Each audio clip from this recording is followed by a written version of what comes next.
தெளிவுறவே அறிந்திடுதல் தெளிவு தர மொழிந்திடுதல் சிந்திப்பார்க்கே களிவளர உள்ளத்தில் ஆனந்த கனவு பல காட்டல் கண்ணீர் துளிவர உள்ளுருக்குதல் இங்கிவையெல்லாம் நீயருளும் தொழில்களன்றோ ஒளிவளரும் தமிழ்வாணி அடியநீர்க்கு இவை அனைத்தும் உதவுவாயே. பேரன்பு மிக்க பாரதி அன்பர்களே, குவியம் இலக்கிய அமைப்பு நடத்தி வருகின்ற மகாகவியின் மந்திர சொற்கள் என்ற தொடர் நிகழ்வில 258வது நிகழ்வாக இந்த காலை மாலைகளிலே நான் உங்களை ஜூம் அரங்கிலே சந்திப்பதிலே மிக்க மகிழ்ச்சி அடைகின்றேன். இந்த நிகழ்ச்சியை இணையதளங்களிலே பார்ப்போர்க்கும் பின்னாலே பதிவிலே பார்க்க இருக்கக்கூடிய நண்பர்கள் ஆகிய அத்துணை பேர்களுக்கும் மீண்டும் ஒரு முறை என்னுடைய நன்றி கலந்த வணக்கங்களை தெரிவித்து மகிழ்கிறேன். நம்ம தொடர்ந்து பாரதியை பார்த்து கொண்டிருக்கிறோம். சில நேரங்கள் பாரதி நம்ம பார்க்கிறான்னு நினைக்கிறேன். காரணம், நான் எப்படி எதை பத்தி பேசுறதுன்னு ஒரு தீர்மானம் செய்து கொண்டிருந்தேன். அதாவது இப்போ தெய்வங்கள் எல்லாம் பேசி கொண்டிருந்தோம். அப்போ நான் சொன்னது போல எல்லா பாரதியினுடைய ஆரம்பத்துல 4 மணி மாலை விநாயகர்ல ஆரம்பிச்சு அதுக்கப்புறம் ஒவ்வொரு தெய்வம் அதுக்கப்புறம் சக்தின்னு வரும்போது சக்தியிலேயே சக்தி பாடியிருக்கான், பராசக்தின்னு பாடியிருக்கான், காளின்னு பாடியிருக்கிறான், முத்துமாரின்னு பாடியிருக்கான். அதன் பிறகு பார்த்தால் பெண் தெய்வங்களை பாடியிருக்கிறான். பிரமாமா பாட 3 பெண் தெய்வங்களை பிரமாமா பாடியிருக்கிறான். அதையெல்லாம் பார்த்தோம். கண்ணனை பாடாத பாரதிய அப்படி அனுபவிச்சிருக்கான். இதெல்லாம் பாடிவிட்டு பிரத்யட்ச தெய்வம் என்று சொல்லக்கூடிய நம் நேரிலே பார்க்கக்கூடிய கண்ணுக்கு தெரிகின்ற கடவுளாக விளங்கக்கூடிய சூரியனை பாடுகிறான் என்று ஆரம்பித்தேன். அப்ப அந்த சூரியனை பாடும்போது வேதம் பாடிய ஜோதியை என்று பாரதி பேசுகிறார். வேதம் பாடிய ஜோதியைக் கண்டு வேள்வி பாடல்கள் பாடுதலுற்றேன் என்று எழுதுகிறார். இதுக்கு அன்புக்குரிய சகோதரி உஷா அவர்கள் எனக்கு ஒரு கேள்வி எழுந்தார்கள். அதாவது எப்படி ஒரு ஒரு ஒரு பேச்சுக்கு எப்படி ஒரு திசைக்கு தெரிகிறதோ, நான் அவர்களுக்கு அப்போ ஒரு ஒரு ரொம்ப நுட்பமான கேள்வி கேட்டிருந்தாங்க. எனக்கு என்னன்னா மகிழ்ச்சி என்னன்னா, இந்த மகிழ்ச்சி ஒரு 40 ஆண்டு காலம் ஆசிரியனாக இருந்து பெற்ற மகிழ்ச்சி. அதாவது பல நேரங்களில் even in my technical life some questions are very important and they give a direction to further what you call as analysis, further exploration. அப்படி இதை பற்றி நான் பிறகு பேசுவேனாக இருக்கலாம். ஆனா இந்த இடத்துல குறிப்பிட வேண்டிய ஒரு அவசியத்தை அவருடைய அந்த கேள்வி எழுப்பியது. அவர் என்ன கேட்டார்கள்,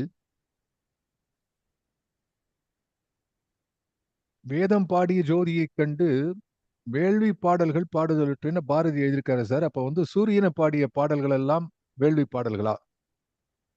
அது கேள்வி, அவருடைய கேள்வி. எக்ஸாக்ட் ஒரே நிமிஷம் அந்த இதுல ஞாபகம் இருக்கா இல்லைன்னு தெரியல, அவர்களுக்கு இருக்கா தெரியல. என்னுடைய வாட்ஸ்அப்ல பார்த்தா இருக்கும். இந்த கேள்வியினுடைய வடிவம் என்பது ரொம்ப சின்ன கேள்விதான் இருந்தாலும் அது ஒரு நீங்க மந்திர சொல்ல கேட்டிருந்தீங்களா? பாடல்களே ஆகுதியா? ஆமா. ஒரு நிமிஷம் எடுத்துடுறேன்.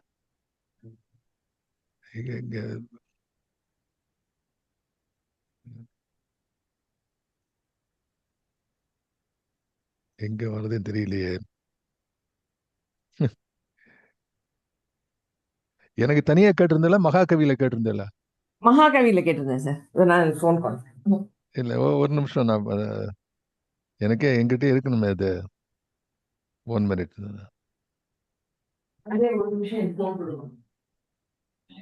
தன் பாடலை சூரியனுக்கு ஆகுதியாக படைத்தாரா? அதாவது சார் ஒரு டவுட், தன் பாடல்களை சூரியனுக்கு ஆகுதியாக படைத்தாரான்னு ஒரு கேள்விதான் கேட்டிருக்காங்க. அப்போ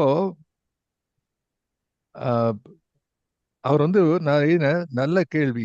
சூரியனுக்கு தன் பாடல்களை ஆகுதியாக தந்ததால் வேள்வி பாடல்கள் என்றான் என கொள்வது பிழை அன்று. ஆனால் அதைவிட சிறப்பு, சூரியன் துணையால் தன் அனைத்து பாடல்களையுமே உலக பயனுக்காக வேள்வியில் ஆகுதியாக்கினான் என கொள்வதுதான் சோதி கண்டு என்ற சொற்களுக்கு பொருந்தும் என்று நான் எழுதியிருக்கிறேன். அப்போ இந்த வேதம் பாடிய அதுக்கு ஆகுதி என்பது வேள்வியிலே சொரியக்கூடிய அவிசு என்று சொல்லக்கூடிய அந்த நெய். இதுல ஒரு நமது சாஸ்திரங்கள் என்ன சொல்லுகின்றன,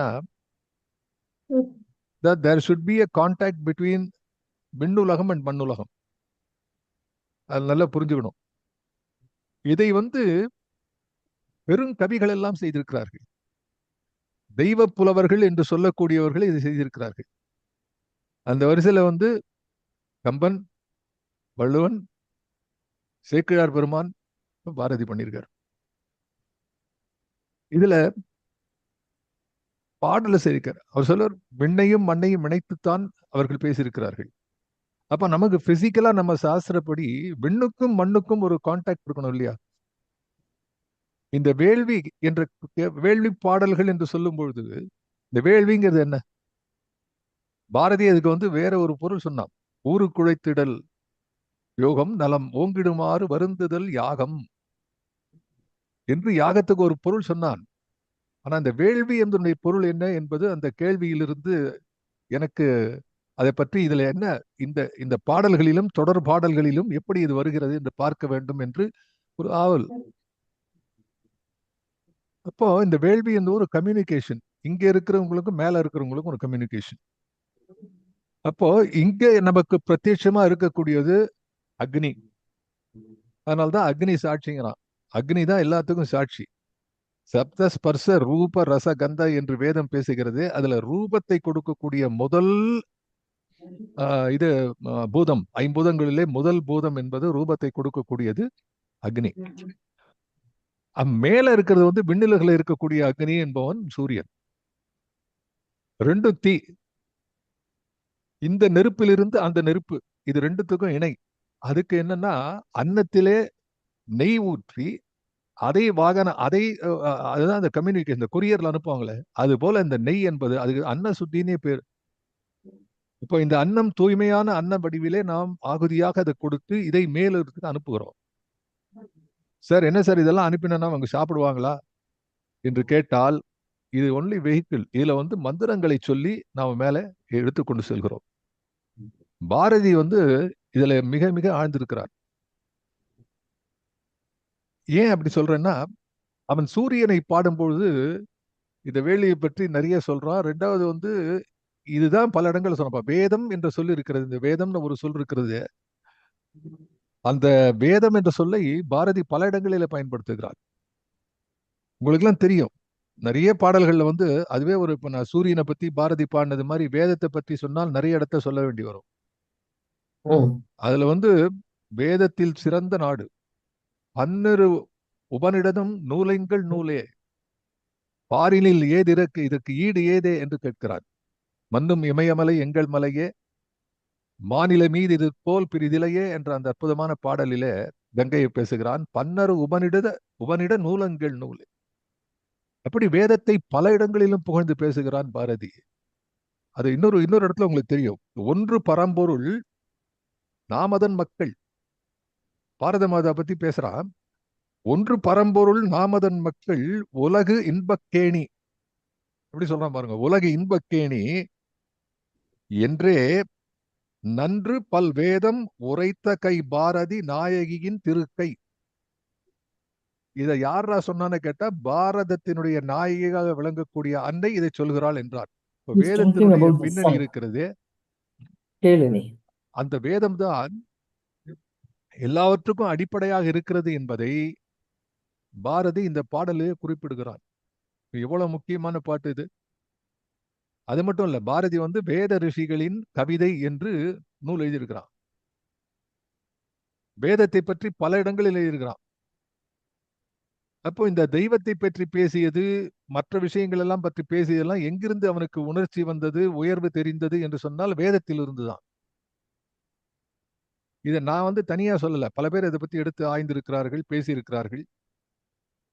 அதுல அவர் வாராவர்களும் குறிப்பிட்டிருக்கிறார்கள். பாரதியினுடைய வசன கவிதை என்று சொல்லக்கூடிய பல இந்த காற்று, ஞாயிறு, இந்த கவிதைகள் எல்லாம் அப்படியே வேதத்தினுடைய பொருளை, உபனிடத பொருளை எடுத்து சொல்லி இருக்கிறது. ரெண்டாவது சில குறிப்பா ரிக்வேதத்தினுடைய பல மந்திரங்களை பாரதி தமிழிலே மொழிபெயர்த்திருக்கிறார். அப்ப அவர் வாழ்ந்த காலத்திலே, பாரதிக்கு பின்னாலே இருந்த காலத்திலே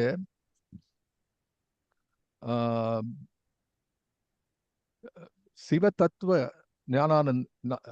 தத்துவானந்தர் சிவதத்துவானந்தர் அப்படின்னு ஒரு பெரியவர் இருந்தார். அவர் வந்து அஹ், அவர் இந்த காயத்ரி மந்திரங்கள் இது எல்லாத்தையுமே தமிழ் படுத்தும் போது ரொம்ப காலத்துக்கு முன்னாடி நான் படித்தது. எனக்கு இன்னும் அது அந்த இது ஞாபகம் இல்லை. ஆனா அவர் சொன்னது ஒண்ணு எனக்கு நினைவு இருக்கு. என்ன அப்படின்னா, காயத்ரி சந்தஸ் இருக்கு, இந்த காயத்ரி மந்திரம் இருக்கிறதே அது தமிழ்ல வந்து கலிவிருத்தம் என்று அவர் சொன்னார்கள். தமிழ்ல இருக்கிற யாப்பு கலிவிருத்தம் என்று சொல்லி அந்த கலிவிருத்தத்திலே எல்லாத்தையும் டிரான்ஸ்லேட் பண்ணார். இப்படி பார்த்தா பாரதியினுடைய மொழிபெயர்ப்பிலே பல பாடல்கள் வருகிறது மொழிபெயர்ப்பில். அப்போ அந்த சமஸ்கிருத மந்திரங்களை எல்லாம் பாரதி பலவற்றை மொழிபெயர்த்து வேத ரிஷிகளின் கவிதை என்று எழுதினான். இங்கதான் நம்ம ஒண்ணு கவனிக்கணும். என்ன அப்படின்னா, வேத ரிஷிகளின் கவிதைகள் என்று எழுதும்போது இதை வந்து சுதேசத்துல இருக்கான். இப்ப கட்டுரையாக நிறைய எழுதியிருக்கிறான். இதை தனியாக வந்து ஒரு ஒரு ஒரு புத்தகமாக பதிப்பித்திருக்கிறான். ரெண்டாவது, பல விஷயங்களை பாரதி இந்த வேத விஷயங்கள் எல்லாம் பத்தி ஆங்கிலத்தில் எழுதியிருக்கிறார். I don't know how many of you know that book. If it is there, you please purchase and read it. It will be available in Amazon, I know. Amazon. Agni and Other Poems பாரதியுடைய ஆங்கில நூல். அக்னி and other poems. அவர் வந்து அக்னி பத்தி எழுதினது இந்த கட்டுரைகள்லாம் சேர்ந்து ஒரு நூலாக போட்டிருக்கார். பாரதி பிரசுலாயத்தை தான் பண்ணாத முதல்ல அக்னி அண்ட் அதர் போயம்ஸ் அப்படிங்கிறது. ஸோ அதுல எல்லாம் வந்து நிறைய எழுதியிருக்கிறார். ஸோ என்ன ஆச்சு, ஓகே, அக்னி அண்ட் அதர் போயம்ஸா அவர் தியாகராஜன் காட்டுறாரு அதை. அதுல வந்து எனக்கு இந்த இந்த இந்த கேள்வினால எனக்கு என்ன ஒரு ஒரு பயன் கிடைத்தது என்று சொன்னால், பாரதி இந்த வேதம் பாடிய ஜோதி என்று பாடியிருக்கிறானே, இதுல வேதத்தை பற்றி இதுல என்ன சொல்ல வருகிறான்? இந்த சூரியன் பாட்டுல எத்தனை வேதம் இருக்கிறது, அதன் பிறகு மற்ற பாடல்கள் எவ்வளவு இருக்கிறது, அதையும் பார்க்க போறோம். ஆகவே வேதத்தினுடைய பாரதியினுடைய மொழிபெயர்ப்பை, பாரதி எந்தெந்த பாடலை பற்றி பாடியிருக்கிறான், வேதத்திலே சூரியனை பற்றி சொன்ன இடங்கள் என்ன என்பதையெல்லாம் கொஞ்சம் இன்றைக்கு பார்க்க வேண்டும் என்று நினைக்கிறேன். அதுல வந்து முக்கியமா சொல்ல வேண்டியது, இந்த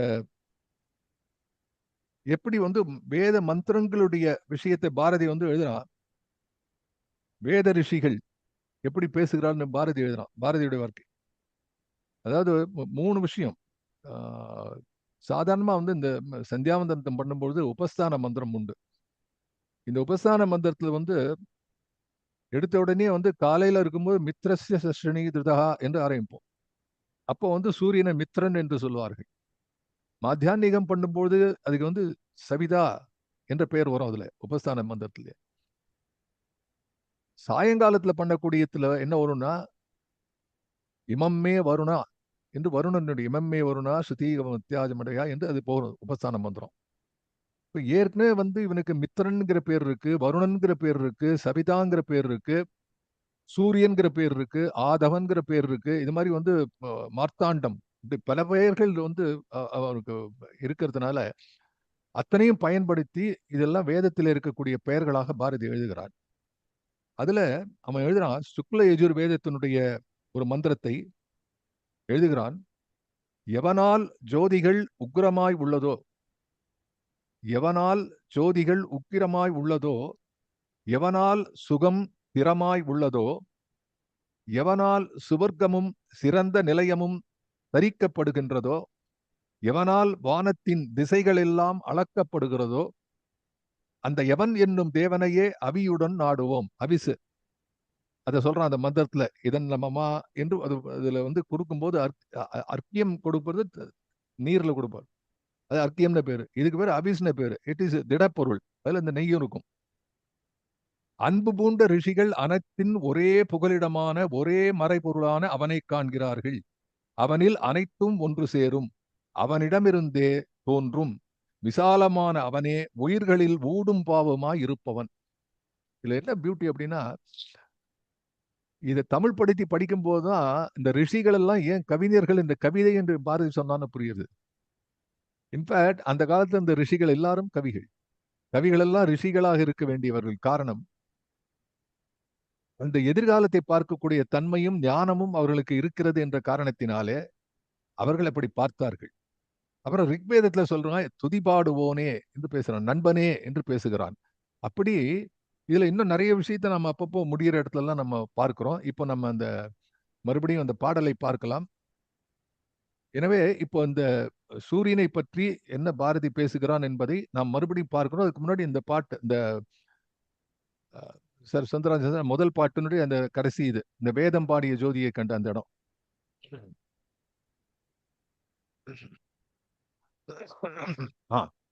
எக்ஸலன்ட், தேங்க்யூ.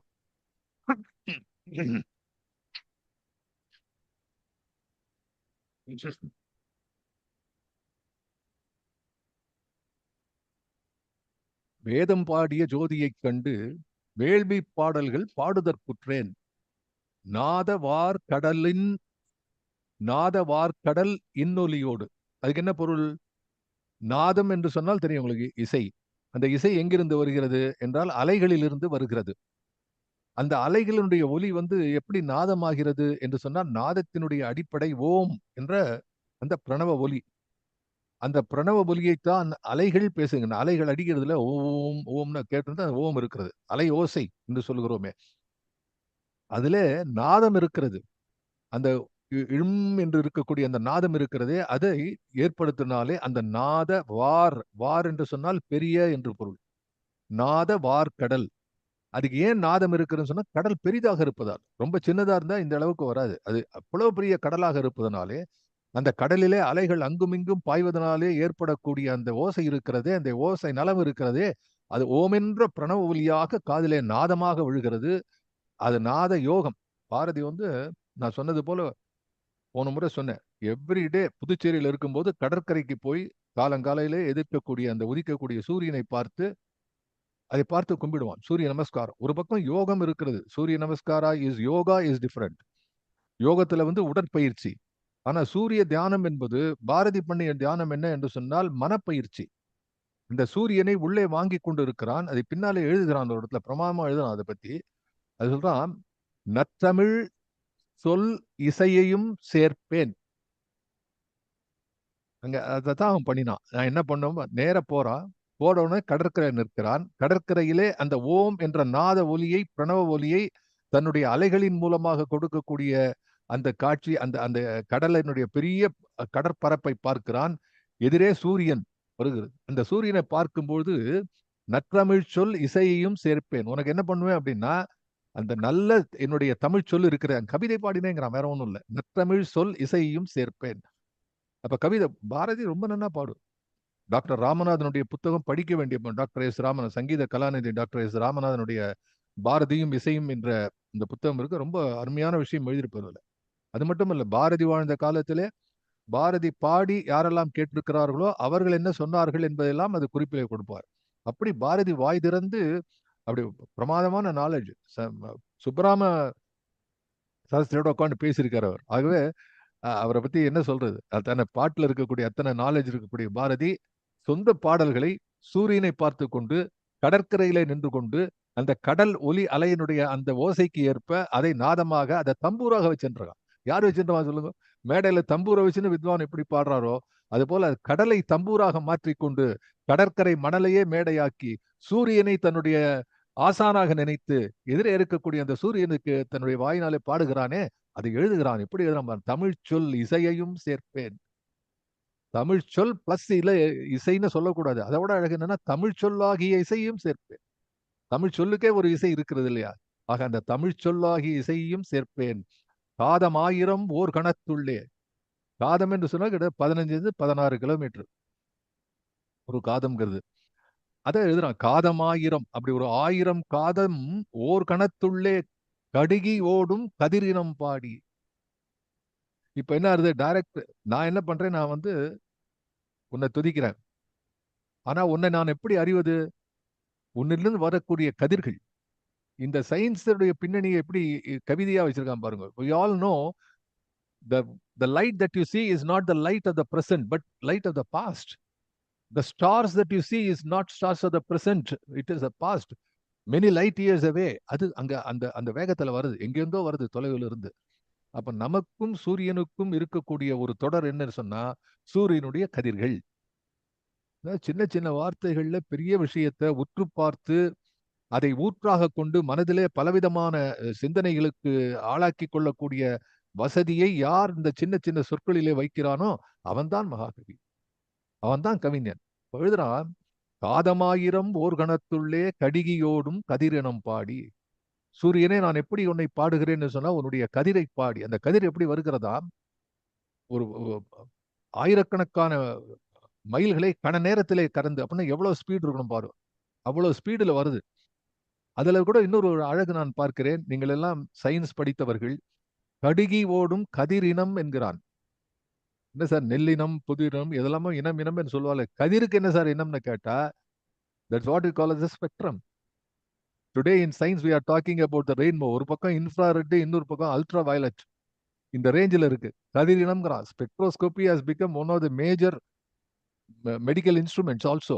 மெடிக்கல் சயின்ஸ்ல வந்து ஸ்பெக்ட்ரோஸ்போட்டோ கெமிஸ்ட்ரி எல்லாத்துலேயுமே ரொம்ப பெரிய ஒரு விஷயம் அது. அதை பற்றி அந்த பெரிய சப்ஜெக்ட் அது. எம்எஸ்சி கெமிஸ்ட்ரி படிக்கிறோம்லாம் ஒரு ஒரு செமிஸ்டர் ஃபுல்லாக ஸ்பெக்ட்ரோ பற்றி படிப்பான். அப்படி அதுதான் கதிரினம் என்று கொடுக்கிறது. இந்த சூரியன் இல்லைன்னா அந்த கதிரினுடைய வீச்சினுடைய, அதே மாதிரி எக்ஸ்ரேங்கிறான், காமா ரேங்கிறான், 1000 ரே இருக்கு, ரே டு ரே. அப்போ அந்த கதிரினம் என்ற சொல் இருக்கிறது. பாரதி 1920 முன்னாடி எழுதின அந்த அந்த சொல் இருக்கு. புதுவையில் இருக்கும்போது 1910, 12, 13, 14 இந்த ஆண்டுகளிலே அவன் எழுதிய கவிதையிலே கதிரினம் என்று எழுதுகிறானே. என்ன அளவு அவனுக்கு நாலேஜ் இருக்கணும் சார். அதுல இன்னொன்னு சொல்லணும். கதிரினம் பாடுறான். நான் யோசிச்சு பார்த்தேன், கதிரினம் என்று பாடுகிறானே, அப்ப வந்து அவன் அவன் வாழ்ந்த காலத்திலே இருக்கக்கூடியவர்கள் அதை சரியா புரிந்து கொண்டிருப்பார்களா? எப்படி ஒரு சிந்தனை. எனக்கு என்ன கவலை, இன்னைக்கு இருந்தவன் போயாச்சு, அவன் இந்த நேபாள. பட் நான் நினைக்கிறேன், எழுதக்கூடிய கவிஞர்கள் இன்று புலப்படக்கூடிய செய்திகளும் ஒரே சொல்லாட்சியிலே இன்று ஒரு பொருள் 100 ஆண்டுகள் கழித்து வரக்கூடிய தலைமுறை கற்று கற்று தேர்ந்து கல்வியிலே வளம் பெற்று பெற்று சிந்தனையிலே திறம் பெற்று பெற்று இருக்கக்கூடிய அந்த அந்த விதமான ஒரு தலைமுறை இருக்கிறதே, அந்த தலைமுறைக்கு இன்னொரு விதமாகவும் பொருள் பொதிந்த சொல்லாகவும் இருக்கக்கூடிய சொல்லை அவன் எடுத்தாள்கிறான், பொதுமைப்படுத்துகிறான். என்ன சார், கதிர்னு போடுறதுக்கும் கதிரினம் என்று போடுவதற்கு என்ன வித்தியாசம் அப்படின்னு கேட்டா, கதிர் இஸ் ஒன்லி a ரே. கதிரினம் species of ray. Different species of rays என்று வரும்பொழுது அதை சுட்டி காட்டுகிறானே, அதை நான் நன்றியோடு நினைத்து பார்க்கிறேன். ஒரு சாதாரண பாட்டு, ரொம்ப எல்லாரும் கடந்து போகக்கூடிய, இதை எத்தனை பேர் இந்த பாட்டை இது வரைக்கும் பாடிருக்காங்க தெரியல. இசையில வல்ல இது, இந்த பாட்டு சூரிய தரிசனம்லாம் வல்ல. அதனால நம்ம தான் பார்க்கிறோம். அதை பார்ப்பதற்கு நமக்கு ஒரு வாய்ப்பு கிடைக்குது. ஏன்னா இது நம்மளுடைய கோட்டை. பாரதி வந்து நமது மாளிகை. இந்த மாளிகையில இருக்கிற அந்த பால்கனியை போய் பார்க்கணும், பின்னாடி இருக்கிற தோட்டத்தை போய் பார்க்கணும், மேல் மாடியை போய் பார்க்கணும். இது நம்ம சொத்து, நம்ம பார்க்காத விட முடியாத. இந்த ஓரத்துல இருக்குன்னு சொல்லிட்டு வந்து ஒரு வைர நெக்லஸ் கிடைக்கிறது ஒரு ஓரத்துல, பார்க்காத விட்டுற முடியுமா? அப்படி பார்த்தா இந்த பாட்டுல அப்படி இருக்கு. ஆதவா நினை வாழ்த்திட வந்தேன், அணிகொள் வான்முகம் காட்டுதி சற்றே. சூரியனே, அப்ப யோசிச்சு பாருங்க. அந்த அந்த இன்னும் விடிய காலை அப்படி இருக்கு. சூரியன் இன்னும் தலை நீட்டவில்லை. அது மேல it's not breaking the horizon yet. அந்த தொடுவானத்தை கிழித்து கொண்டு வரக்கூடிய அந்த அற்புதமான ஆரஞ்சு பந்து போல இருக்கக்கூடிய அந்த சூரியன் இருக்கிறதே, அந்த உதய கால பார்த்தவர்கள் நினைப்பார்கள், உமை கவிதை செய்கிறாள் என்று பாரதி எழுதினானே. இது பராசக்தியினுடைய கவிதை. ஒவ்வொரு நாளும் ஒவ்வொரு கணமும் அந்த வானத்திலே இருக்கக்கூடிய அந்த ஒவ்வொரு நாளுக்கும் ஒரு புதிய கவிதை எழுதுகிறான். என்னுடைய ஆதவன் பாட்டுல நான் எழுதினேன், நாளும் புதிய கவிதையை தவறில்லாமல் வரைபவன் ஆதவன். ஒவ்வொரு நாளும் ஒரு புதிய கவிதையை, எந்த தவறும் இல்லாமல் வளர்ந்து இந்த பூமியை காத்து கொண்டிருக்கிறானே. ஆதவா நினை வாழ்த்திட வந்தேன். வேற இவ்வளவு பாட்டு கிட்டு எல்லாம், அதாவது பெரிய பெரிய ஆட்கள் வரும்போது இப்ப பாக்குறோம், சாதாரணமா ரொம்ப ஒரு பெரிய மனுஷர் வராரு அப்படின்னா எல்லாம் ஒரு கார்பெட் போட்டு நின்றுப்பான். காரே வந்திருக்காது, அதுக்குள்ள எல்லாம் கையை பிடிச்சுருப்பான். அந்த காருடைய தலை தெரிஞ்சவொடனே அப்படி கை நோடனே டன் டன் டன் பேண்ட் வாசிக்கும், எல்லாம் ரெடி ஆயிடும். அப்படி காரை தரதுன்னு வருவான், எல்லாம் ஒன்னும் ஆகுன்ட்டு எல்லாம் ஒரு பெரிய ஒரு சாதாரண ஒரு மனித நமக்குள்ளே இருக்கக்கூடிய ஒரு தலைவனை வர இருக்கு. இவ்வளவு ஆரவாரம் பண்றோமே. பாரதி என்ன நினைக்கிறான், காலங்காத்தால கடற்கைக்கு போறான். சூரியன் வருவதற்கு முன்னாலே சென்று அந்த சூரியன் தலை நீட்டும் போது, அப்பா உன்னுடைய முகத்தை காட்டு, முன்னாடி பாட, உன்னை வாழ்த்திருக்கிற வந்திருக்கிறேன், பாட்டிலே உன்னை வாழ்த்துகிறேன், என்ன பெருமையோடு நீ இருக்கிறாய், வா வா என்று சொல்லி சூரியனை துதிக்கிறார். சூரிய தரிசனம். எக்ஸசைஸ் பண்றது வேற, சூரிய நமஸ்காரம்ங்கிறது வேற. ஆகையினால ஆதவா நினை வாழ்த்திட வந்தேன். என்ன ஒரு பெருமை சார், ஒரு கவிஞனுக்கு இதளோ பெருமை. இப்ப உன்னை வாழ்த்துறதுக்கு வந்தேன். I am here to bless you, உன்னை வாழ்த்தி பாடுவதற்கு வந்தேன் என்று அந்த கவிஞனுடைய பெருமிதத்தோடு நாளும் நம்மை வாழ்த்தி உயிர் சூட்டை கொடுக்கின்ற அந்த ஆதவனை, கதிரவனை, பகலவனை, பருதியை, பாரதியின் பருதின்னு போட்டோம், பருதியை, அந்த பருதியை அணிகொள் வான்முகம். இங்க வந்து வான்முகம் நான் சொன்னேன், வாழ்முகம் என்பது அந்த இலக்கண புணர்ச்சி விதியினாலே வாழ் என்பது வான் என்று தன்னகரமாக மாறுகிறது. வான்முகம், தன்னகர ஒற்றுன்னு சொல்லுவோம். அது வான்முகம் சொன்னா ஒளி பொருந்திய முகம். அணிகுள் வான்முகம். சில நேரத்தை வந்து ஒளி பொருந்திய முகம் வந்து ஒரு சில நேரம் ரொம்ப க்ளோஸ்அப்ல காமிச்சிட்டோம்னா சில பேரை கஷ்டமா இருக்கும். டிஸ்டன்ஸ்ல பார்க்குற வரைக்கும் தான் நல்லா இருக்கும். க்ளோஸ்அப்ல காட்ட முடியாது. இங்க நேரா வான்குள் ஒளிமுகம். உன்னுடைய ஒளிமுகத்தை அந்த ஒளி உங்களுக்கு அணி சேர்க்கிறது. அணிகுள் வான்முகம் அப்படி எழுதலாம். அந்த அந்த ஒளியையே அணியாக கொண்டு இருக்கக்கூடிய விளங்கக்கூடிய சூரியனே, கடலின் மீது கதிர்களை வீசி கடிகி ஏறிதி ஐயா. சாரி, என்னுடைய இது மாதிரி என்னுடைய ஸ்கிரீன் மாதிரி இதுல தொடர்றது. I can't do anything with the screen.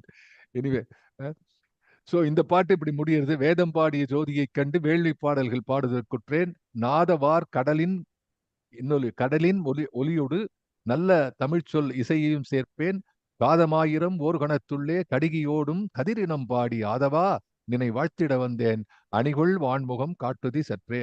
முதல்ல என்ன பாடுறான்? கதிர்கொள் வான்முகம் காட்டுதி சற்றே. இங்க வந்து அணிகொள் என்று அந்த கவிதையிலே ஒரு இயைபு இருக்கிறது. ரெண்டு பாடல்லையும் இயைபு இருக்கிறதுன்னு சொல்லி நம்ம அது அடுத்த பாடலை பார்க்கலாம். இது வந்து ஞாயிறு வணக்கம். இதுல வந்து நான் சொன்னது 3 பாடல்ல முதல் பாடலை பார்த்தோம். அது முதல் பாடல் 2 விருத்தங்கள் இருக்கின்றன. அதுல பார்த்தோம், நம்ம பார்த்து முதல்ல வான்முகம் காட்டு. அந்த பாட்டு என்ன சொல்றது? நீ வா அப்படின்னு சொல்றான். அதுல சூரிய தரிசனம் என்று அதுக்கு பேர் வச்சிருக்கிறான். தரிசனம் கொடு, நீ வந்த. இந்த சாங்கியங்கள் இருக்கு பாருங்க. முதல்ல நான் சொன்ன மாதிரி ஒருத்தர் பெரிய தலைவரை வரவேற்கிறோம், வா வான்னு சொல்லி வரவேற்கும். வரும்போது பேண்டு கண்டெல்லாம் வாடி உள்ள வந்தாச்சு, அவன் இறங்கி வந்தாச்சு. வந்ததுக்கு அப்புறம் என்ன பண்றோம்னா, அதுக்கப்புறம் சந்தனம் கொடுக்கறது, கையில பூச்செண்டு கொடுக்கறது. அதுக்கப்புறம் வந்து இதுக்கு அடுத்த லெவல் வந்து மனுதாரர் கொடுப்பான், மனு கொடுப்பான், எனக்கு இது வேணும் அது வேணும்னு அடுத்து கொடுப்பான். அவனை வச்சு என்ன கேட்கணுமோ கேட்பான். அதுக்கப்புறம் அவனை ஏதாவது பேச சொல்றது. இப்படி நம்ம ஊர்ல இந்த வழக்கங்கள்லாம் இருக்க.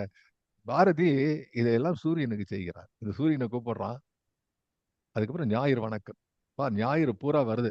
அதாவது அந்த பியூட்டி என்னன்னா, நான் மனசு நினைச்சு பாக்குறேன். பாரதியுடைய இதுல பார்த்தா ஃபர்ஸ்ட் எப்படின்னா, இப்படி 2 கை அப்படி மேல தூக்கி நிற்கிறான் சூரியனை பார்த்து.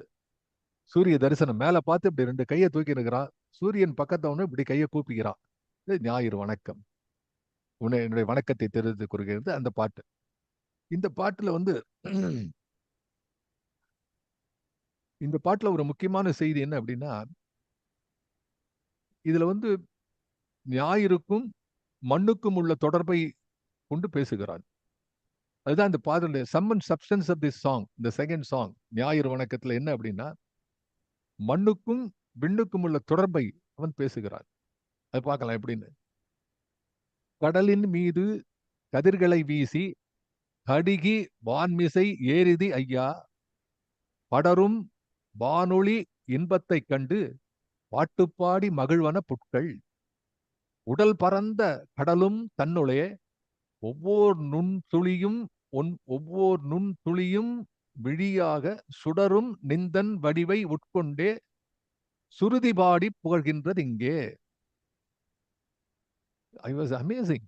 இந்த பாடல்லாம் பார்க்கும்போது இது வந்து யாரோ எப்போ படிப்பா என்ன பண்ணா தெரியாது, ஒரு பாட்டு எழுதுறான் பாரதி. நூற்றுக்கணக்கான பாடல்ல இந்த பாடல் இது. அவன் வாழ்ந்த காலத்திலே அவன் பாடிய தேச பாடல்கள் மிக பெருமை பெற்றன. இந்த தேச பாடல் மாதிரி மற்ற பாடலை பத்தி யாரும் கவலையப்படலை. அவன் எழுதிய கட்டுரைகளே பிரபலமாகின. ஒரு 50% அவனுடைய தேச பாடல்னா ஒரு 50% to 60% அவனுடைய கட்டுரைகள். ஏன்னா some of them are very argumentative, some of them of very daring. சில கதைகள் கட்டுரைகள் தடை செய்யப்படக்கூடிய அளவுக்கு அவனுடைய எழுத்துக்கள் எல்லாம் இருந்தன என்று பார்த்தால் அதுல இருக்கக்கூடிய வீச்சு, ஆவேசம், வேகம், ஆழம் எல்லாம் நமக்கு புரிகிறது. இதெல்லாம் பாடும்பொழுது இந்த பாடல்களில எழுதக்கூடிய அந்த சொற்கள் இதெல்லாம் வந்து என்ன சார், சாதாரண ஒருத்தன் டைரி எழுதுற மாதிரி யோசிச்சு பாருங்க. அதுல வந்து இவ்வளவு விஷயம் வைக்க முடியுமா? அப்போ வந்து எங்க தொட்டாலும் தங்கம் தான். தொட்ட இடமெல்லாம் சுனாதம் சுசீந்திரத்து வட்ட தூண்வரிசை கோவில் மண்டபத்துள் எங்கள் எட்டய புறக்கவிஞன் நமனும் ஒப்படைத்தான். எங்க தொட்டாலும் சுனாதம் அவன் எழுத்துல எழுதுறான். அதாவது அந்த டெவலப்பிங் அன் ஐடியா, அதனுடைய காங்கிரட். இதுல இன்னொன்னு தெரியணும். இப்போ இதை ஒரு நாளைக்கு எழுதிட்டு இன்னும் ஒரு 10 நாள் கழிச்சு உட்காந்து எழுதினானா அப்ப இந்த கண்டினியூட்டி வருமா இல்லையா நமக்கு தெரியாது. ஆனா இப்ப பார்க்கும்போது அந்த கண்டினியூட்டி வருது. அந்த கண்டினியூட்டி எப்படி வருது அப்படின்னு அதை பார்க்கும்போது நேரம் நிற்கிறான். இந்த இந்த காட்சியை நான் புலப்படுத்திக் கொள்ள வேண்டும்.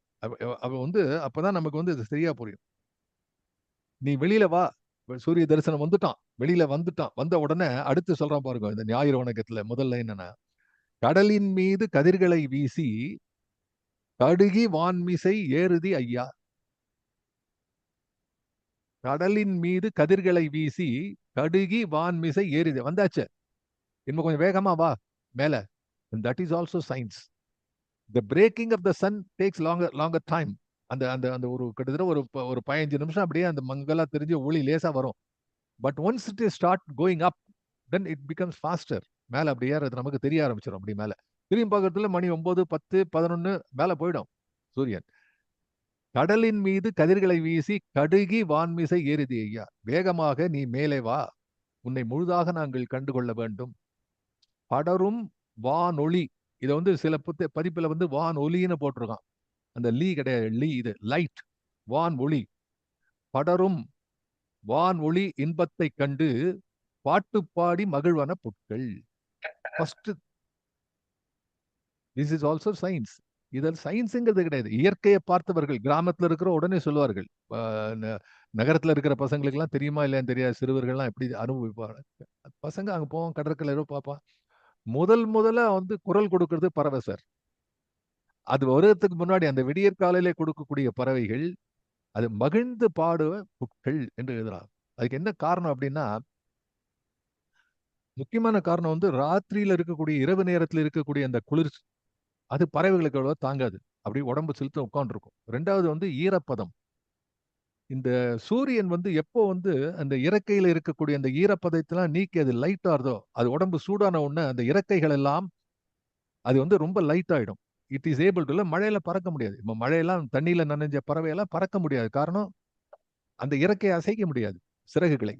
அப்படி அந்த சிறகுகளை அசைப்பதற்கு வெப்பம் தேவைப்படுகிறது, உடல் சூடு தேவைப்படுகிறது. அடிப்படை அது அது ஒரு காரணம். அந்த ஒளி வந்தபோது அந்த புட்கள் இரவு முடிந்து விட்டது, இனி நமக்கு இறை தேடச் செல்ல வேண்டும், இனி நமக்கு இந்த இந்த இந்த நாள் தொடங்குகிறது என்பதை அறிவிக்கக்கூடிய விதமாக தங்களுடைய உணர்ச்சியையும் தங்களுடைய கொண்டாட்டத்தையும் குதூகலத்தையும் காட்டக்கூடிய ஒரு உணர்வாக அது பாட்டு பாடி மகிழ்வன புட்கள். இதுல எங்க பாரதி வரான் அப்படின்னா,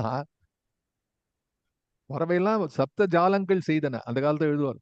மாவேஸ்வரருடைய கதைகளை வரும், அதெல்லாம் சப்த ஜாலங்கள் எல்லாம் எழுதுவாங்க அந்த காலத்துல. மணிப்பிரவாள நடையில எழுதும்போது இந்த சப்த ஜாலங்கள்ங்கிறது ஏன் எழுதினா அப்படின்னா, பறவைகளுடைய ஒலி வந்து நமக்கு இது ஒண்ணு இப்படி ஒண்ணு கத்தும், அப்படி ஒண்ணு கத்தும், வித்தியாசமா இருக்கும். ஆனா பாரதி என்ற கவிஞனுடைய காதுகளிலே அது பாட்டாக விழுகிறது. அதுதான் ரொம்ப முக்கியம். அது ஒரு பாடலாக விழுகிறது. ஒரு பக்கம் மிருதங்கம், ஒரு பக்கம் வந்து ஜாலர சத்தம், இன்னொரு பக்கம் வயலின், இந்த மாதிரி எதெல்லாமோ இருந்தா சேர்ந்து ஒரு கச்சேரி கேட்கிற அனுபவம் வருது நமக்கு. ஆகவே இந்த வித்தியாசமான ஒலிகள் எல்லாம் ஒன்று சேர்ந்து ஒரு கலவையாகி ஒரு இனிய பாடலாக பாரதிக்கு கேட்கிறது. அது மகிழ்ச்சியான பறவைகளுடைய பாடலாக அவனுக்கு தெரிகிறதுன்னு சொன்னால் அவனுடைய உள்ளம் எப்படிப்பட்ட கவிதை உள்ளமாக இருக்கிறது. ஆகவே ஒரு கவிஞன் ஒரு கவிதையை கேட்கிறான் என்ற அளவிலே அந்த முதல் 2 வரி இருக்கு பாருங்க. கடலின் மீது கதிர்களை வீசி கடுகி வான்மிசை ஏறுதி ஐயா. ஏன் அப்படின்னா, முதல்ல வரக்கூடிய சூரியனின் கதிர்கள் அந்த கடல் பரப்புல தான் தெரியும். அப்படியே வெள்ளி துளிகளாக தெரியும். அலைகள் எல்லாம் வெள்ளி பாய்ந்து நிற்கும். இந்த கடல் பரப்புல நிற்கும். அதுக்கப்புறம் தான் அது மேல வரும். மேல வந்ததுக்கு அப்புறம் உலகமெங்கும் எந்த தண்ணி பரப்பு கணத்துல விழும். குள்ளச்சாமி சொன்னானே ராத்திரி மதியம் நடுப்பகல்ல பார்த்தா அந்த கணத்துக்குள்ள சூரியன் விழற பிம்பத்தை காட்டினான். எழக்கூடிய சூரியனுடைய பிம்பம் எங்க தெரியும்? கடல்ல தானே தெரியும் முதல்ல. எனவே அதை பாடுகிறான். உடல் பரந்த கடலும் தன்னுளே, உடல் பரந்த கடலும். உடல் பரந்த கடல், உடல் வந்து பறந்து இருக்கிறது, விரிந்திருக்கிறது என்று ஒரு பொருள் இருக்கிறது. பறந்து இருக்கிறதுன்னு சொன்னா spread, not merely expansion, but it is spreading itself for the what you call the fall of this entire rays, sun rays. அந்த அந்த சூரியனுடைய கதிர்கள் தன் மேனியிலே படுவதற்காக பறந்து அங்கே உடல் பறந்து இருக்கிறதே. அந்த கடலில் அதனுடைய உள்ளே தன்னுள்ளே ஒவ்வொரு நுண்துளியும் விழியாக சுடரும் நிந்தன் வடிவை உட்கொண்டே. இப்போ சூரியன் என்ன செய்கிறது? சூரியனுடைய அந்த கதிர்கள் உள்ளே நுழைகின்றன. அப்போ இந்த கடல் என்ன செய்கிறதாம்? அதனுடைய ஒவ்வொரு துளி, கடலுடைய ஒவ்வொரு துளியும் ஒரு விழியாக மாறுகிறது. இப்ப சூரியன் வந்தானா நம்ம வந்து கண்ணை மூடினா தெரியாது இல்லையா? கண்ணை திறந்து தான் தெரியும் சூரியன். நம்ம எஃபர்ட் வேணும் இல்லையா? அது மாதிரி கடலுடைய ஒவ்வொரு துளி கண் விழித்து பார்க்கிறது. இது எப்படிப்பட்ட ஒரு அற்புதமான கற்பனை இது! இது யாரு ஈடு சொல்ல முடியும்? யாரை எங்க இருந்து இது I don't think I remember anything to compare this from any other literature. எனக்கு தெரியல. நீங்க யாராவது படிச்சிருந்தனா அதை பத்தி யோசிச்சு பாருங்க. ஒவ்வொரு நுண்துளியும் விழியாக சுடரும் நிந்தன் வடிவை உட்கொண்டே. கடலினுடைய அப்ப எவ்வளவு துளி இருக்கும் சார்? அதுவும் என்ன சொல்றான்? உடல் பரந்த கடலும் தன்னுள்ளே. சாதாரண கடல் இல்ல, மிக பரந்த உடல் பறந்து நிற்கக்கூடிய கடல். அந்த கடலுடைய ஒவ்வொரு துளியும் ஒரு விழியாக மாறி இந்த சூரியனை உள்ளே வாங்குகிறது. நிந்தன் வடிவை உட்கொண்டே சுருதி பாடி புகழ்கின்றது. இங்கே வேதம் பாடுகிறது. இந்த கடல் பாரதி பார்க்கிறான், தான் பாடுறோம் இங்க, தான் வந்து நின்று கடற்கரை நின்று சூரியனை பாடுகின்றான். நான் மட்டும் பாடல, இந்த கடலும் சேர்ந்து பாடுகிறது. இந்த கடலும் சேர்ந்து ஒலிக்கிறது, வேதம் பாடுகிற. சுருதி பாடின ஏன் சொன்னான்னா, சுருதி என்பதற்கு 2 பொருள் இருக்கிறது. ஒண்ணு வந்து இசையில இருக்கக்கூடிய சுருதி, இன்னொன்று வேதம் என்று பொருள். அது 2த்துக்கும் ஒப்புமையாக இருக்கக்கூடிய ஒற்றை சொல் என்ன என்று சொன்னால் ஓம் என்ற ஒலி. அப்படி அது எல்லாத்தையும் உள்ளே வாங்கிக் கொண்டு அலைகள் மூலமாக அது ஓம் என்று ஒலிக்கிறதே. அப்படி வந்து அந்த பாடலை இப்ப பாரு, இந்த மறுபடியும் இந்த பாடல், இந்த லைனை படிக்கிறேன் கேளுங்க. உடல் பரந்த கடலின் மீது கதிர்களை வீசி கடுகி வான்மிசை, கடுகினா விரைவாக, கடுகி வான் மிசை, வான் மீது, மிசைங்கிறது மீது ஞாபகம் வச்சுக்கணும். சிந்து நதியின் மிசை நிலைவினிலே மலர் மிசை ஏகினான்.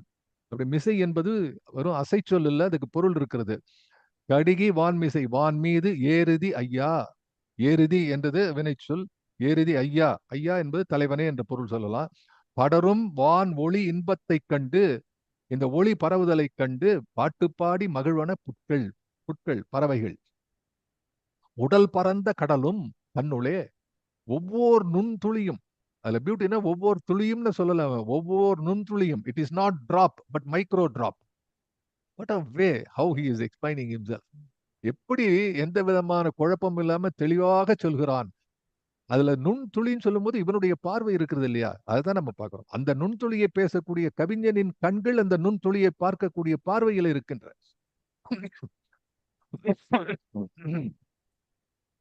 சாரி.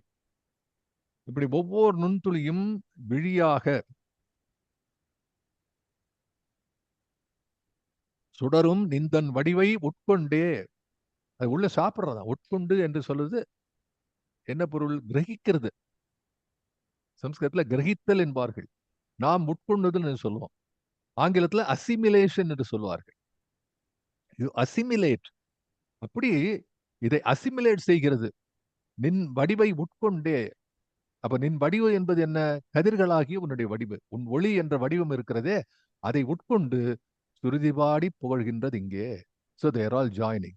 அடுத்தது, என் எந்தன் உள்ளம், என் தன் உள்ளம் கடலினைப் போலே எந்த நேரமும் நின்னடி கீழே நின்று தன் அகத்து ஒவ்வொரு அணுவும் நிந்தன் ஜோதி நிறைந்ததுவாகி நன்று வாழ்ந்திடச் செய்குவை ஐயா. ஞாயிற்றின் கண் ஒளி தரும் தேவா, மன்று வானிடை கொண்டு உலகெல்லாம் வாழ நோக்கிடும் வள்ளிய தேவா. இதுக்கு என்ன பொருள்? இதுல என்ன அழகு இருக்கு? பார்த்தா சாதாரணமா இருக்கு. I always used to request all my friends and Bharathi படிக்கும்போது மறுபடி படித்து பாருங்கள் என்பதுதான் என்னுடைய ஒரே ஒரு வேண்டுகோள். அப்படியே தாண்டி போயிடாதீங்க. நீ ஒரு நிமிஷம் நின்று பார்த்தா நமக்கே தெரியும் இவன் என்ன சொல்ல வரான் அப்படின்னு. இங்க பாருங்க அழகு. எந்த மேல சொல்லிட்டான், இந்த கடலுடைய துளிகள் எல்லாம், நுண் துளிகள் எல்லாம் எப்படி சூரியனை உட்கொண்டு கிரகித்து அவனை புகழ்ந்து பாடுகின்றன என்பதை சொன்னான். அடுத்த ஸ்டான்ஸால எந்தன் உள்ளங் கடலினை போலே. இப்ப அங்கிருந்து இந்த பக்கம் வரான். முதல்ல நேர்ல பார்த்தது கடலை புகழ்ந்தான். இப்ப என்னுடைய உள்ளம் என்ற கடலிலும் இதேதான் நிகழ்கிறது. நிகழ்கிறதா? நிகழ வேண்டும். கடலிலே இது நிகழ்கிறது. சி, இதுல வந்து சென்னையில வந்து ஓஷனோகிராஃபி சென்டர் ஒரு பெருசு ஒன்று இருக்கு. அதில் பெரிய ஒரு பாராஜி ஐ ஹேட் என்ன சொல்றது, ஒரு வாய்ப்பு அந்த காலத்தில் ஓஷனோ, எங்களோட ஆல்கல் ஸ்டடீஸாக இருக்கிறதுனால பாசிகளை, கடல் பாசிகளை எல்லாம் பற்றி செய்யக்கூடிய ஆய்வு இருந்ததுனால அந்த ஓஷனோகிராஃபி சென்டருக்கு போய் நான் பார்த்துருக்கேன். இப்போ கடல்ல வந்து எவ்வளவு தூரம் ஒளி உள்ள போகிறது. அதுல வந்து ஒரு ஆய்வு என்னன்னா, இப்ப மீன் இருக்கு, அந்த மீன்கள் ஃபிஷஸ், அந்த ஃபிஷஸுடைய உருவத்தை பார்த்து, ஃபிஷஸுடைய ப்ராப்பர்ட்டிஸை பார்த்து அது எவ்வளவு மீட்டர்ஸ் டவுன் இன்சைடு, கடலினுடைய எந்த ஆழத்திலே எந்த விதமான மீன்கள் இருக்கின்றன என்று கண்டுபிடித்து அவர்கள் அதை பற்றி ஆய்வு செய்து எந்த விதமான உயிரினங்கள் இருக்கிறது அப்படின்னு. அதே போல எங்க துறையில வந்து எந்த விதமான தாவரங்கள், சில தாவரங்கள்லாம் ரொம்ப அடியில இருக்கும். பிகாஸ் கடலுக்கு அடியில போக போக ஒளியும் கம்மியாயிடும், அழுத்தம் அதிகமா இருக்கும், ஆக்சிஜன் தேவை, இது மாதிரி பல விஷயங்கள் இருக்கிறது. அப்போ வந்து இந்த கடலினுடைய அடி என்று இருக்கிறதே, இந்த கடலினுடைய அடியிலே இருக்கக்கூடிய உயிர்கள் கிட்டத்தட்ட I am talking about 200-300 meters down, அப்படி உள்ளுக்குள்ள அந்த ஒளி பாய்ந்து உள்ளே செல்கிறது. அப்படி இந்த ஒளி என்பது இந்த கடலுடைய ஒவ்வொரு துளியிலும் இந்த ஒளியினுடைய ஆக்கமும், ஒளியினுடைய அந்த ஒளியினாலே உயிர் வாழக்கூடிய ஜீவராசிகளும் இருக்கின்றன. ஸ்மால் பிளாங்டான்ஸ் என்று சொல்வார்கள். அதெல்லாம் உள்ளுக்குள்ள இருக்கு. அது அத்தனைக்கும் இந்த சூடு தேவை. அது இல்லைன்னா வெறும் dead, it will be dead sea, there will be stinking. ஒன்று மீன்லாம் செத்து முதக்கிறதுன்னு அது பக்கம் போக முடியாது. அவர்கள் உயிர் வாழ வேண்டும் என்று சொன்னால் அந்த கடலுக்குள்ளே இருக்கக்கூடிய அந்த உயிரினங்கள் வாழ வேண்டும். அப்படின்னா அர்த்தம், கடல் உயிரோடு இயங்க வேண்டும் என்று சொன்னால், கடல் என்ற பாடி, உடல் பறந்து நிற்கக்கூடிய கடல் இருக்கிறதே, அது உயிரோடு இருக்க வேண்டும் என்று சொன்னால் அது அத்தனையும். இது பாரதி என்ன சொல்றான், சிந்தனை கடல் என்கிறான். அதாவது தன்னுடைய உள்ளத்தையே கடல் என்று பாரதி பேசியதை நம்ம பார்த்திருக்கோம் ஏற்கனவே. அப்போ என்ன பண்றான், இப்படி உள்ளுக்குள்ள இருக்க தெரிகிறது. இப்ப ஆராய்ச்சி பண்ணும்போது தெரியுது, கடலுக்கு உள்ள போனோம்னா அது there are meters available, technology available, they go down into the sea and see what is happening there. இது மாதிரி நம்ம உள்ள கடல்ல போக முடியுமா? லாசாரா சிந்தா நதின்னு எழுதினார், அற்புதமான அகாடமி விருது பெற்ற நூல் சிந்தா நதி. அப்படி அது எப்படி நதி போல ஓடிக்கொண்டே இருக்கிறது. அது ஒரு ஓடின ஒரே நேரத்திலே ஒரே இடத்துல 2 முறை நதியை நாம் தொட முடியாது என்பார்கள். காரணம் ஓடிக்கொண்டே இருக்கிறது. அப்படி ஒரு அழகு. அதனால சில வார்த்தைகளுக்கு அந்த பொருள். அது மாதிரி உள்ளத்தை கடல் என்று சொல்லும்போது, எனதுள்ளம் கடலினை போலே, அந்த கடலை போல இருக்கப்பா, எந்த நேரமும் நின் அடி கீழே நின்று உன்னுடைய அந்த கதிர்களாக அந்த அந்த அந்த அந்த உயிர் சூட்டை கொடுக்கக்கூடிய கதிர்கள் இருக்கின்றனவே, அந்த அடி கீழே நின்று தன் அகத்து, எப்படி கடல் உள்ளுக்குள்ள வந்து ஒவ்வொரு நுண்துளியிலும் ஒளியை பெற்று அது அந்த வடிவை ஏற்றுக்கொள்கிறதோ, அதை போல இங்க என்ன பண்ணணும் அப்படின்னா, ஒவ்வொரு அணுவும் நிந்தன் ஜோதி நிறைந்ததுவாகி. இதுல வந்து பாரதி ஜோதின்னு எழுதுறான், எல்லா பதிப்பிலையும் அப்படிதான் போட்டிருக்காங்க. I am happy about. இங்க சோதின்னு போடல. ஏன்னா சில நேரங்கள்ல வந்து இந்த வடமொழி சொல் மாத்தணும் அப்படிங்கிறதா தமிழா மாத்துறது, ஜோதியை சோதி மேலேயே இருக்கு நம்ம பாக்குறோம். பாரதியே பல இடங்களில் சோதின்னு எழுதுறான். இந்த இடத்துல ஜோதின்னு தான் இருக்கு, அதனால யாரும் மாத்தல. எல்லா பதிப்புலையும் இப்படிதான் இருக்கு, நிந்தன் ஜோதி நிறைந்ததுவாகி. அது என்ன படிக்கும்போது பார்த்து ஜோதி ரொம்ப நல்லா இருக்குன்னு நினைச்சேன். அது சோதின்னு படிக்கிறத விட ஜோதிங்கிறது வந்து இன்னும் நிந்தன் ஜோதி நிறைந்ததுவாகி. இது கூட நின்ற ஒண்ணு ஞாபகம் வரும்போது சொல்லிடுறேன். மேல எந்தன் உள்ளம்னு வருது, பின்னாடி வந்து நிந்தன் வருது இல்லையா? இதெல்லாம் பிரிச்சு போடுறதுதான் உண்மை. இலக்கணப்படி பார்த்தா நின்றன் எழுதணும், என்றன் நின்றன், அது எழுதுதான் கரெக்டான விஷயம். பிரிச்சு போட்டதுனால அது நிந்தன் ஜோதி நிறைந்ததுவாகி நன்று வாழ்ந்திட செய்குவை ஐயா.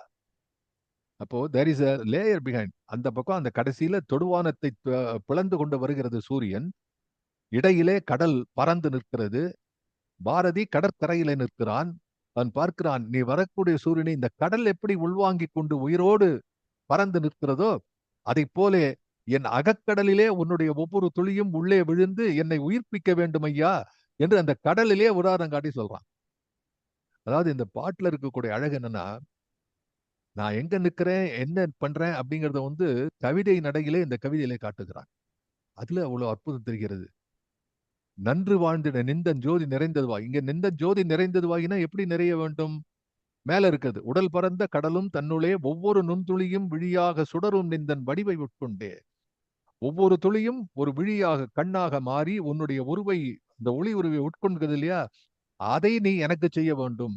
நிந்தன் ஜோதி நிறைந்ததுவாக என் அகத்து ஒவ்வொரு அணுவும், அகத்திலே இருக்கிற ஒவ்வொரு அணுவும் என்று சொல்கிறான். அகத்திலே என்று சொல்லல, ஒவ்வொரு அணுவும் எல்லாம் every corner you should occupy completely with no gap at all.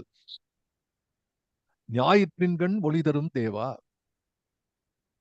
இங்க ஞாயிறு என்பதாக ஞாயிற்றின் கண் என்பது அப்கோர்ஸ் 7ஆம் வேற்றுமை உருவு. ஞாயிற்றின் இடை என்று சொன்னால் சூரியனிடை ஒளி தரும் தேவா. சூரியனே ஒளி தரும் தேவா. நீயே ரெண்டும், சூர்யா ஒளி தரும் தேவா, 2 அடைமொழிகளை ஞாயிற்றின் கண் என்று சொல்கிறான். மன்று வானிடை கொண்டு உலகெல்லாம். அப்ப எப்படி படிக்கணும்? அதை மாத்தி போட்டிக்கணும்.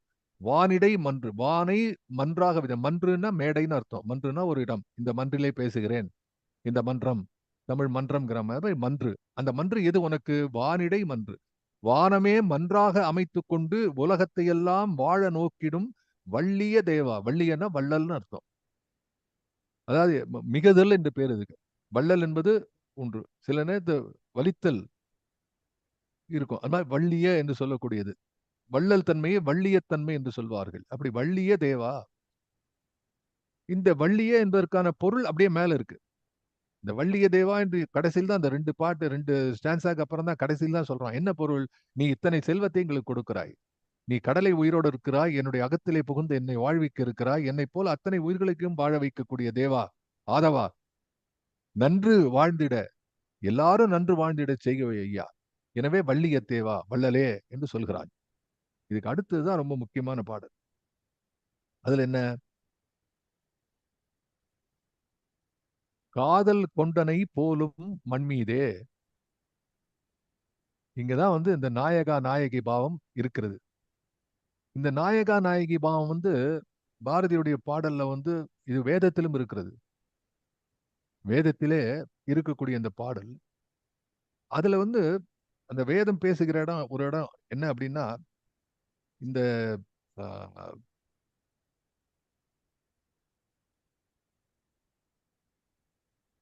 மித்ரன் அப்படிங்கிறது சூரிய தேவனை சொல்லுகிறார். மித்ரன் என்று சொல்லுகிறான். அந்த மித்ர தேவனிலிருந்து கேட்கக்கூடிய ஒரு விஷயத்தை எல்லாம் எழுதுறான். அதுல என்ன அப்படின்னா, பாரதி வேதத்தை பற்றி எழுதும்போது இந்த சூரியனை துதிக்கக்கூடிய மந்திரங்கள் எல்லாம் கொடுத்தவர் விஸ்வாமித்திரர். இன்ஃபேக்ட் காயத்ரி மந்திரத்தை உபதேசம் செய்தவர் விஸ்வாமித்திரர். அவருடைய சிஷ்யருக்கு பேர் மது சந்தர்னு பேர். அந்த மது சந்தர் என்ற அந்த பெயரை பாரதி அழகாக தமிழ் படுத்துகிறான். அந்த ரிஷிக்கு பேரை என்ன வைக்கிறான்? தேனிசை என்று வைக்கிறான். பெரிய ஆளுதான். என்னெல்லாம் பண்ணிருக்கான் பார்த்தா ஆச்சரியமா இருக்கு. தேனிசை ஏன் அப்படி வச்சான்னா, மதுன்னா தேன் சொல்லிட்டான், மது. இன்ஃபேக்ட் வேதத்துல வர சோமபானம் என்று சொல்வதை பாரதி தேன் என்று மொழிபெயர்க்கிறான். இந்த சந்த மது சந்தர்ங்கிறது இந்த சந்தர் இந்த சந்திரனை பொறுத்தல சந்த் இந்த பொருள். அதுல என்னன்னா 6 அங்கங்கள். வேதங்களுக்கு 6 அங்கங்கள் இருக்கின்றன. மகாபெரியாவை பத்தி பேசி கொண்டிருந்தோம். அவர் தான் தெய்வத்தின் குரல் எழுதுவார். சடங்கு நாம சொல்றோம், இந்த சடங்கு பண்ணணும் அந்த சடங்கு பண்ணணும் சொல்றோமே, அது சடங்கு அல்ல, ஷட் அங்கம். வேதத்தினுடைய 6 அங்கங்களுக்கு பேரு ஷட் அங்கங்கள். ஷட்னா 6 அங்கங்கள். அதுதான் சடங்குன்னு மாறிடுது. அந்த 6ல ஒண்ணுக்கு பேர் சந்தஸ். சந்தஸ் அதுக்கு ஒன் ஆஃப் தி அங்கம் வேதத்துக்கு சந்தஸ்னு பேரு. அந்த சந்தஸ்ல தான் இந்த யாப்புல அமைகிறது. எனவே அதை பாரதி இசை என்று மொழிபெயர்க்கிறார். அப்படி தேனிசை என்று அவர்கள் என்ன சொல்லுகிறார்கள்? அதுல முழு முதல் கடவுளுக்கு ஒளியே விழி, ஒளியையே சூரியன் என்று போற்றுகிறோம். அதுல இருந்து என்ன பெற வேண்டும் என்று சொன்னால் ஞான கேள்வி. அதனிடம் ஞான கேள்வி கேட்கிறார்கள் என்று.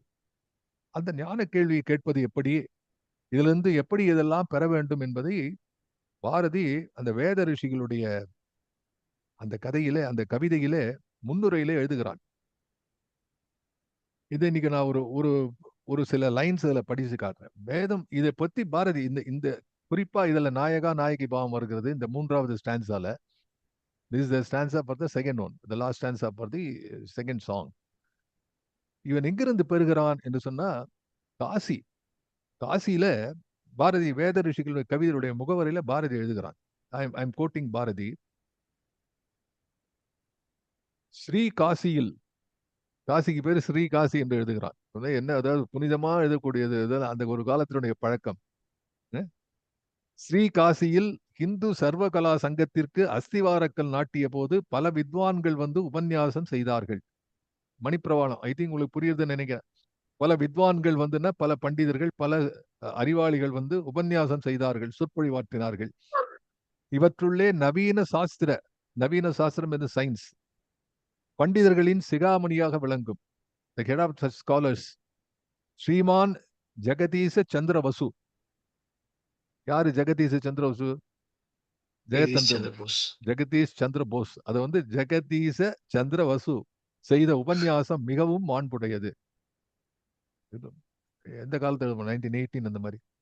லௌகீக சாஸ்திர ஆராய்ச்சிகளிலே மறுபடியும் பாரத தேசம் தலைமை வகிக்கும்படி செய்வது நம்முடைய கடமை என்பதை இவர் பல வகையிலே விளக்கிய பின்பு தமது முடிவுரையில் இப்படி கூறுகிறார். இந்து நாகரிகத்திற்குள்ளே ஒரு விசேஷ சக்தி இருக்கிறது. காலத்தின் அழிவுகளை எல்லாம், உலகத்திலே உள்ள பொருள் அனைத்தும் சிதைவுபடுத்த வரும் மாறுதல்களை எல்லாம் இந்த சக்தியினாலே நமது நாகரிகம் எதிர்க்க வல்லதாயிற்று. என்ன ஒரு பவர்ஃபுல் வேர்டு பாருங்க. அதாவது all that is going to be destroyed by time and tide wait for none என்று சொல்வார்கள். காலத்தினாலே அழியக்கூடிய விஷயங்கள் எல்லாம் தடுத்து நிறுத்தக்கூடிய வல்லமை பொருந்தியது நமது நாகரிகம். இட்ஸ் ஸ்டேட்மெண்ட், ஜஸ்ட் நாட் ஒரு சாதாரண ஸ்டேட்மெண்ட் இல்ல. இது வந்து அவன் எழுதுறான். இந்த சக்தியினாலே எகிப்து தேசத்தில் நீல நதிக்கரையிலேயும், நைல், அசீரியா தேசத்திலும் பாபிலோனிலும் பல்லாயிரம் வருஷங்களுக்கு முன்னே பெரிய பெரிய அறிவு பயிற்சிகள் தோன்றி வளர்ந்ததையும் மாறியதையும் மறைந்ததையும் நமது மகத்தான நாகரிகம் பார்த்து கொண்டிருந்தது. அப்போது கூட நமது நாகரிகம் மிக பழமையானது. அந்த நாளிலே பாரத மாதா தனக்கு அழிவில்லை என்ற தீராத பக்தியுடன் விளங்கினாள். இன்றும் யவனத்தோடு இருக்கிறாள். இனி எதிர்காலத்திலும் அழிய மாட்டோம் என்கிற தீராத பக்தியிலே இருக்கிறாள். இப்படி இந்த இந்த இந்த என்ன சொல்ல, இந்த சக்திக்கு, அழிய விடாது இருக்கக்கூடிய சக்திக்கு என்ன ஆதாரம் என்று சொன்னால், இங்க இருக்கக்கூடிய இந்த வேதங்கள், இங்க இருக்கக்கூடிய வேதத்தினுடைய பின்னணி தான் அதற்கு வந்து காரணம் என்பதை பாரதி பல பல இடங்களிலே அவன் சொல்கிறான். அதுல இந்த வேத ரிஷிகள் எக்காலத்தில் வந்தார்கள், எப்படி இருந்தார்கள்? இந்த கற்பக விருட்சத்துக்கு ஆதியிலே விதை ஊன்றியவர்கள் வேத ரிஷிகள். அவர்கள் எந்த காலத்திலே எத்தனை நூற்றாண்டுகளின் முன்னே இருந்தார்கள் என்பதை கணக்கிட்டு சொல்ல நவீன ஆராய்ச்சி யாதொரு கருவியும் இல்லாதிருக்கிறது. ஹிமவத் பர்வதம் எப்போது உண்டாயிற்று யாருக்கு தெரியும்? இப்போ வேத ரிஷிகளை பற்றியும் வேதத்தை பற்றியும் பேசக்கூடிய பாரதி அது எப்போது பிறந்தது என்று தெரியாமல் இருக்கிறான். அதுல வந்து முக்கியமா அவர் சொல்லக்கூடியது, he is quoting Ramakrishna, the great Paramahamsa. அவர் எதிரார், இது ஐ எம் கோட்டிங் பாரதியார். நீங்கள் பிரார்த்தனை செய்யும் போது அது உள்ளத்தின் அடியிலிருந்து வெளிப்பட வேண்டும்.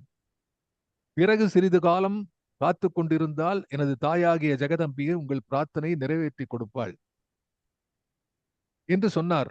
உள்ளத்தின் அடியிலிருந்து வெளிப்படுகிற வேண்டுதலுக்கு மந்திரம் என்று பெயர். It's a beautiful explanation. What is Mantra என்பதற்கு விளக்கத்தை கொடுக்கிறார். இந்த கட்டுரையில வேத ரிஷிகளின் முன்னுரையில் எழுதுறார் பாரதியார். உள்ளத்தின் அடியிலிருந்து வெளிப்படுகிற வேண்டுதலுக்கு மந்திரம் என்று பெயர். அது பலிக்கும். ஆனால் அங்கிருந்து பிரார்த்தனை கொண்டு வருதல் எளிதன்று. அது பெரிய ஆழம். உள்ளத்தின் அடி, கடல் அடியை மானுடர் அளந்து பார்த்திருக்கிறார்கள். உள்ளத்தின் அடி காண்பது அதனிலும் பல மடங்கு கஷ்டம். இப்போதான் நான் சொன்னேன், கடல் அடியை பார்க்கலாம், உள்ளத்தின் அடியை பாட முடியாது. அது பாரதி வேண்டுகிறார். இருந்தாலும் சோர்வு பெற வேண்டாம். ஒவ்வொருவனும் உள்ளக்கடலில் இயன்றவரை மூழ்கி அங்கிருந்து பொருள் கொண்டு வரலாம். எத்தனைக்கெத்தனை ஆழத்திலே போகிறாயோ அத்தனைக்கத்தனை நல்ல முத்து கிடைக்கும். ரிஷிகள் உள்ளத்தை தெளிவு செய்து கொண்டோர். ரிஷினா யாருன்னா உள்ளத்தை தெளிவு செய்து கொண்டோர். ஆதலால் அடிவரை எளிதாக பாய்ந்து அங்கிருந்து மந்திரங்களை கொண்டு வந்தார்கள். நமக்கு பல ரிஷிகள் வந்து உள்ள போய் அவ்வளவு உள்ளத்துல நம்மால போக முடியாது. அவர்களுடைய உள்ளம் தெளிவு பெற்றதனாலே அவர்கள் அடிவரை பாய்ந்து அங்கிருந்து மந்திரம் கொண்டு வந்தனர். அந்த மந்திரங்களுக்கு தேவர் வசப்படுவர். வெறும் சொல்லுக்கு மகிமை இல்லை, ஆனா மந்திரங்களுக்கு மகிமை உண்டு. அச்சொல் உள்ள துணிவை உணர்த்துமாயின் அதற்கு மகிமை உண்டு. எதை நினைக்கிறோமோ அதுவே ஆகிறா என்பது தவறாத உண்மை. நினைப்பு நிஜமாக நினைப்பாக இருக்க வேண்டும். அதுல எழுதுறார் பாருங்க, இது வெறும் வெறும் உரைநடையாம் பாருங்க. நினைப்பு மாறாத நினைப்பாக இருக்க வேண்டும், நிஜமாக இருக்க வேண்டும். ஆழ்ந்த நினைப்பு, அசையாத நினைப்பு, வலிய நினைப்பு, மாறாத நினைப்பு. அவ்வித நினைப்பு விரைவில் உலகம் அறியத்தக்க வெளி உண்மையாக மாறிவிடும். இந்திரன் எனப்படும் விஞ்ஞான சக்தியை மதுச்சந்த ரிஷி கூறப்பட்டபடி வலிமை கொண்ட மந்திரங்களால் ஸ்தாபனம் செய்கிறார்.